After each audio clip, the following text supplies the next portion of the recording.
ಸುಖವೆಂಬ ಮರೀಚಿಕೆಗೆ ಬೆಲೆ ನಿಗದಿ ಮಾಡು. ಸ್ವಲ್ಪ ಹೊತ್ತು ವಿಶ್ರಾಂತಿ ನೀಡಿದ ಜ್ಞಾನಿಗಳು ಮತ್ತೆ ತಮ್ಮ ಪ್ರಶ್ನೆಗಳನ್ನು ಆರಂಭಿಸಿದರು. ನೀನು ಅಂಗಡಿ ಮಾಡಿದೆ ಎಂದು ಹೇಳಿದೆ. ಅಂಗಡಿ ಮಾಡಿದ ನಂತರದ ನಿನ್ನ ಕನಸುಗಳು ಏನಾಗಿದ್ದವು ಎಂಬುದನ್ನು ಹೇಳು. ಅಂಗಡಿ ಮಾಡಿದ ನಂತರ ಮುಂದೆ ಒಂದು ಉದ್ಯೋಗ ಮಾಡಬೇಕು ಎಂಬುದಾಗಿತ್ತು. ನಂತರ ಒಂದು ಗುಮ್ಮಟ ಕಟ್ಟಿಸಬೇಕು.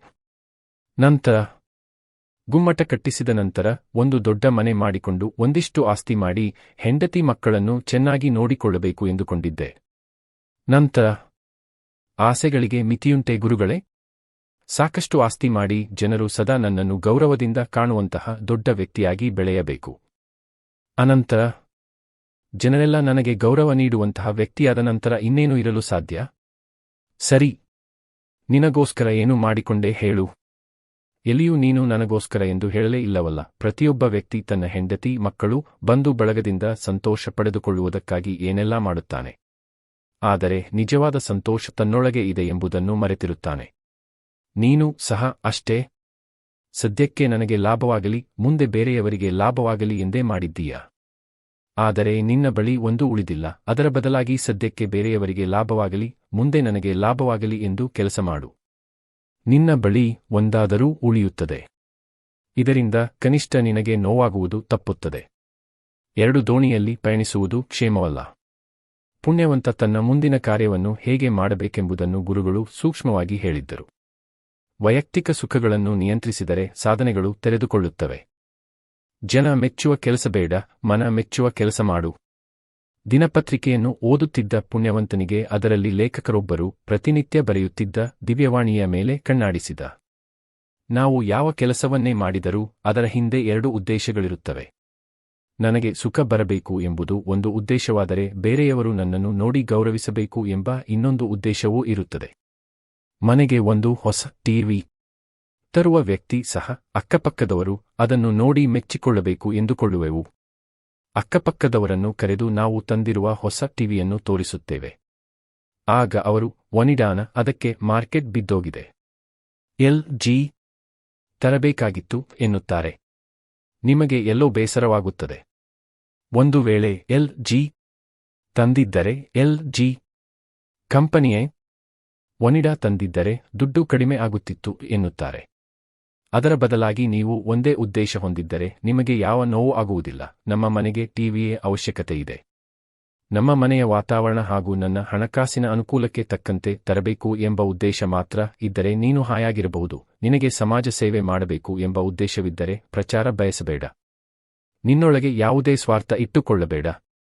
ನಿನ್ನ ಸ್ವಾರ್ಥವನ್ನು ನಿನ್ನ ಸೇವೆಯೇ ತುಂಬುತ್ತದೆ. ನೀನು ಮಾಡುವ ಕೆಲಸಕ್ಕೆ ಕೂಲಿಯನ್ನು ಭಗವಂತ ಕೊಡುತ್ತಾನೆ. ಅದರ ಬಗ್ಗೆ ಕಾಳಜಿ ಮಾಡಬೇಡ. ನೀನು ಹೀಗೆ ಬದುಕು ಎಂದು ಹೇಳುವುದಿಲ್ಲ. ಆದರೆ ಎರಡು ದೋಣಿಯಲ್ಲಿ ಕಾಲಿಟ್ಟು ಪಯಣಿಸಲು ಹೊರಟರೆ ನೀನು ಯಶಸ್ವಿಯಾಗಿ ದಡ ಸೇರಲು ಸಾಧ್ಯವಿಲ್ಲ. ಹಿಂದಿನ ದಿನ ಗುರುಗಳು ಹೇಳಿದ ಮಾತುಗಳಿಗೂ ಇಲ್ಲಿ ಕೊಟ್ಟಿದ್ದ ಲೇಖನಕ್ಕೂ ತಾಳೆಯಾಗುತ್ತಿತ್ತು. ಪುಣ್ಯವಂತ ತಾನು ಈ ಹಿಂದೆ ಮಾಡಿದ ಎಲ್ಲಾ ಕೆಲಸಗಳು ಕೇವಲ ತೋರ್ಪಡಿಕೆಯ ಕೆಲಸಗಳು ಎಂಬುದನ್ನು ಮನಗಂಡ. ಬೇರೆಯವರ ಮೆಚ್ಚುಗೆಗಿಂತ ನಿನ್ನ ಅಂತರಾತ್ಮದ ಮೆಚ್ಚುಗೆ ಮುಖ್ಯ. ಮನಸ್ಸೆಂಬುದು ಹರಿಯುವ ನೀರು. ಬಹಳ ದಿನಗಳಿಂದ ಗೆಳೆಯ ಗುರುವನ್ನು ಭೇಟಿಯಾಗಿಲ್ಲವೆಂದು ಪುಣ್ಯವಂತ ಆತನನ್ನು ಹುಡುಕಿಕೊಂಡು ಹೋದ. ಭೇಟಿಯಾದ ನಂತರ ಇಬ್ಬರೂ ಸೇರಿ ಒಂದು ಸಿನಿಮಾ ನೋಡಿದರು. ಆ ಸಿನಿಮಾ ದೇಶಭಕ್ತಿಯ ಸಿನಿಮಾ ಆಗಿತ್ತು. ಒಟ್ಟಿಗೆ ಮನೆಗೆ ಬಂದ ಇಬ್ಬರೂ ಚರ್ಚೆ ಮಾಡುತ್ತಾ ಕುಳಿತರು. ಪುಣ್ಯವಂತ ಗುರು ಜನ ಸಿನಿಮಾ ನೋಡುವಾಗ ದೇಶಭಕ್ತಿಯ ಮಾತು ಕೇಳಿ ಕೇಕೆ ಹಾಕುತ್ತಾರೆ. ಅದೇ ಜನ ಹೊರಗೆ ಬಂದ ತಕ್ಷಣ ದೇಶಕ್ಕೆ ಅಪಮಾನವಾಗುವಂತಹ ಕೆಲಸಗಳನ್ನೇ ಮಾಡುತ್ತಾರೆ. ಯಾಕೆ ಹೀಗೆ? ಗುರು, ಅದು ಅವರ ತಪ್ಪಲ್ಲ, ಮನಸ್ಸೇ ಹಾಗೆ. ನಾವು ದೇಶಭಕ್ತಿಯ ಬಗ್ಗೆ ಸಿನಿಮಾ ನೋಡುತ್ತಿರುವಾಗ ನಮ್ಮ ಮನಸ್ಸು ನಾನು ದೇಶಕ್ಕಾಗಿ ಪ್ರಾಣ ಕೊಡಬೇಕು ಎಂದು ಹೇಳುತ್ತದೆ. ಹೊರಗೆ ಬಂದ ನಂತರ ತನಗೆ ಏನಾದರೂ ಲಾಭ ಬರುತ್ತದೆ ಎಂದರೆ ಎಲ್ಲವನ್ನೂ ಗಾಳಿಗೆ ತೂರಿ ತನ್ನ ಲಾಭಕ್ಕೆ ನುಗ್ಗುತ್ತದೆ. ಮನಸ್ಸು ನೀರಿನ ಹಾಗೆ. ನೀರು ಕೊಡಪಾನದಲ್ಲಿ ಹಾಕಿದರೆ ಕೊಡಪಾನದ ಆಕಾರ ಪಡೆದುಕೊಳ್ಳುತ್ತೆ. ಲೋಟದಲ್ಲಿ ಹಾಕಿದರೆ ಲೋಟದ ಆಕಾರ. ಚರಂಡಿಯಲ್ಲಿ ಚರಂಡಿಯ ಬಣ್ಣ, ಹಾಲಿನಲ್ಲಿ ಹಾಲಿನ ಬಣ್ಣ. ಮನಸ್ಸು ಎಲ್ಲಿರುತ್ತೇವೆಯೋ ಅಲ್ಲಿಗೆ ತಕ್ಕಂತೆ ವರ್ತಿಸಲು ಆರಂಭಿಸುತ್ತದೆ. ಪುಣ್ಯವಂತ ಒಂದು ಕ್ಷಣ ಮನಸ್ಸಿನ ಬಗ್ಗೆಯೇ ಯೋಚಿಸಿದ. ಗುರು ಸ್ವಲ್ಪ ಹೊತ್ತು ಯೋಚಿಸಿ ಹೇಳಿದ, ನಾನು ಎಲ್ಲೋ ಓದಿದ ನೆನಪಿದೆ.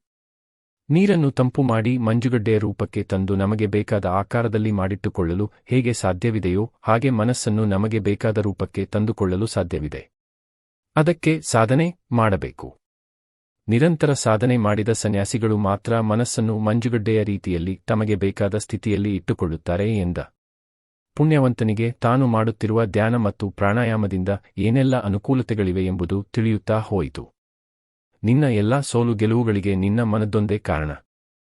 ಜ್ಞಾನವೆಂಬ ಬಿಂದಿಗೆಗೆ ಫಿಲ್ಟರ್ ಹಾಕು. ಮರುದಿನ ಕಾಲೇಜಿನ ಸಹೋದ್ಯೋಗಿ ಸರ್ವೇಶ ಮನೆಗೆ ಬಂದರು.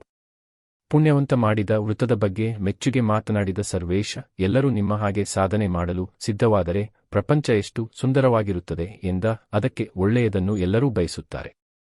ಆದರೆ ಅವರಿಗೆ ಅಂತಹ ಅವಕಾಶಗಳು ಒದಗಿ ಬಂದಿರುವುದಿಲ್ಲ ಎಂದ. ಸರ್ವೇಶ್ ಪುಣ್ಯವಂತನ ಮಾತನ್ನು ಖಂಡಿಸಿ ಮಾತನಾಡಿದ.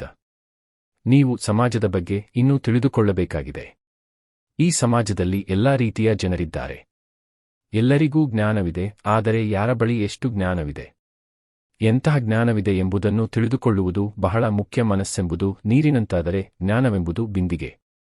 ಈ ಬಿಂದಿಗೆಯೊಳಗೆ ಎಷ್ಟು ನೀರಿದೆ, ಎಂತಹ ನೀರಿದೆ ಎಂಬುದು ಮುಖ್ಯ. ಕೆಲವರು ಬಿಂದಿಗೆಯ ಬಾಯನ್ನು ನೀರು ತುಂಬುವ ಮೇಲ್ಭಾಗ ತೆರೆದಿಟ್ಟಿರುತ್ತಾರೆ. ಎಂತಹ ನೀರು ಬಂದರೂ ಒಳಸೇರಿಸಿಕೊಳ್ಳುತ್ತಾರೆ. ಶುದ್ಧ ಕೊಳಕು ನೀರುಗಳೆರಡೂ ಅಲ್ಲಿ ತುಂಬಿಕೊಳ್ಳುತ್ತದೆ. ಕೆಲವರು ಬಿಂದಿಗೆ ತುಂಬುವ ಮುನ್ನವೇ ಅದರ ಬಾಯನ್ನು ಮುಚ್ಚಿರುತ್ತಾರೆ. ಒಳಗೆ ನೀರೇ ಹೋಗುವುದಿಲ್ಲ. ಕೆಲವರು ಅದರ ಬಾಯಿಗೆ ಫಿಲ್ಟರ್ ಹಾಕಿದರೆ, ಇನ್ನೂ ಕೆಲವರು ಅತಿಯಾದ ಫಿಲ್ಟರ್ಗಳನ್ನು ಹಾಕಿ ಶುದ್ಧ ನೀರು ಸಹ ಒಳಹೋಗುವುದಕ್ಕೆ ಕಷ್ಟವಾಗುವ ಹಾಗೆ ಮಾಡಿರುತ್ತಾರೆ. ಕೆಲವರು ಒಳಗೆ ಸ್ವಲ್ಪವೇ ನೀರಿದ್ದರೂ ಬಾಯಿ ಮುಚ್ಚಿ ಬಿಂದಿಗೆ ತುಂಬಿದೆ ಎನ್ನುತ್ತಾರೆ. ಅಂದರೆ ನನಗೆ ಎಲ್ಲಾ ಗೊತ್ತು, ಯಾರಿಂದಲೂ ನಾನು ಏನನ್ನು ಹೇಳಿಸಿಕೊಳ್ಳುವಂತಿಲ್ಲ ಎನ್ನುವರು. ಮನುಷ್ಯ ತಾನು ಎಷ್ಟೇ ತಿಳಿದುಕೊಂಡರೂ ತನ್ನ ಜೀವಿತದ ಅವಧಿಯವರೆಗೂ ತಿಳಿದುಕೊಳ್ಳುತ್ತಲೇ ಇದ್ದರೂ ಮುಗಿಯಲು ಸಾಧ್ಯವೇ ಇಲ್ಲ. ಇಂತಹ ಸಾಮಾನ್ಯ ಜ್ಞಾನವೂ ಇಲ್ಲದೆ ತನಗೆಲ್ಲಾ ಗೊತ್ತು ಎಂಬಂತೆ ವರ್ತಿಸುತ್ತಿರುತ್ತಾರೆ. ಅದಕ್ಕಾಗಿ ಜ್ಞಾನವೆಂಬ ಬಿಂದಿಗೆಗೆ ಫಿಲ್ಟರ್ ಹಾಕಿ ಶುದ್ಧವಾದ ನೀರು ಸದಾ ಒಳಹೋಗುವಂತೆ ಮಾಡಿಟ್ಟುಕೊಂಡ ವ್ಯಕ್ತಿ ಯಶಸ್ಸನ್ನು ಸುಲಭವಾಗಿ ಪಡೆದುಕೊಳ್ಳುತ್ತಾನೆ.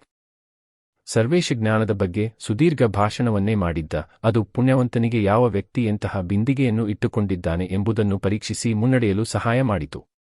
ಜ್ಞಾನದಾಹಿಯಾದವನು ಮಾತ್ರ ಜ್ಞಾನವನ್ನು ಬಿತ್ತರಿಸಬಲ್ಲ.